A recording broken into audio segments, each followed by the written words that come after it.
സ്തനത്തിലെ മാറ്റങ്ങൾ നേരത്തെ കണ്ടുപിടിക്കാൻ മാസത്തിലൊരിക്കൽ സ്വയം പരിശോധന നടത്തുന്നത് വളരെ പ്രധാനമാണ്. 1. കണ്ണാടിക്ക് മുന്നിൽ നിൽക്കുക.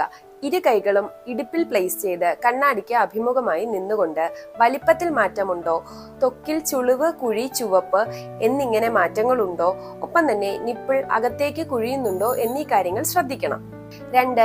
കൈകൾ ഉയർത്തി നോക്കണം. ഇരു കൈകളും മുകളിലേക്ക് ഉയർത്തി നേരത്തെ പറഞ്ഞ കാര്യങ്ങളെല്ലാം ഒന്നുകൂടി ശ്രദ്ധിക്കണം. 3. കിടന്നുകൊണ്ടുള്ള പരിശോധന. ആദ്യം പറഞ്ഞ 2 പോയിന്റുകളും നമ്മൾ ശ്രദ്ധിക്കുകയാണെന്നുണ്ടെങ്കിൽ ഇത് നമ്മൾ ടച്ച് ഓർ ഫീൽ ചെയ്ത് മനസ്സിലാക്കേണ്ടുന്നതാണ്.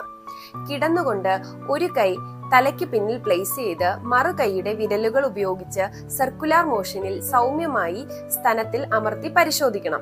ഒപ്പം തന്നെ അണ്ടർ ആംസും പരിശോധിക്കേണ്ടതുണ്ട്. ഇതേ പ്രൊസീജിയർ തന്നെ നമ്മൾ ഓപ്പോസിറ്റ് സൈഡും റിപ്പീറ്റ് ചെയ്യണം. 4. കുളിക്കുമ്പോൾ പരിശോധിക്കണം. സോപ്പ് ഉപയോഗിച്ച് കൈ സ്ലിപ്പാകുന്നതിനാൽ ലംസ് നോട്ട് ചെയ്യാൻ കുറച്ചും കൂടി ഈസിയർ ആയിരിക്കും. ശ്രദ്ധിക്കേണ്ട കാര്യങ്ങൾ: നമ്മൾ ഫീൽ ചെയ്ത് നോക്കുമ്പോൾ ലംസ് അല്ലെങ്കിൽ കട്ടിയായിട്ട് കാണുന്നത്, വേദന ഇല്ലെങ്കിൽ പോലും ഇത്തരത്തിൽ ലംസ് കാണാറുണ്ട്.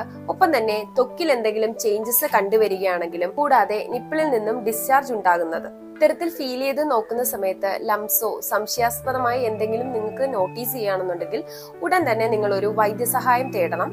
നമുക്കിതൊരു മാമോഗ്രാമോ USG ഒക്കെ വഴി കൺഫേം ചെയ്ത് നോക്കാവുന്നതാണ്.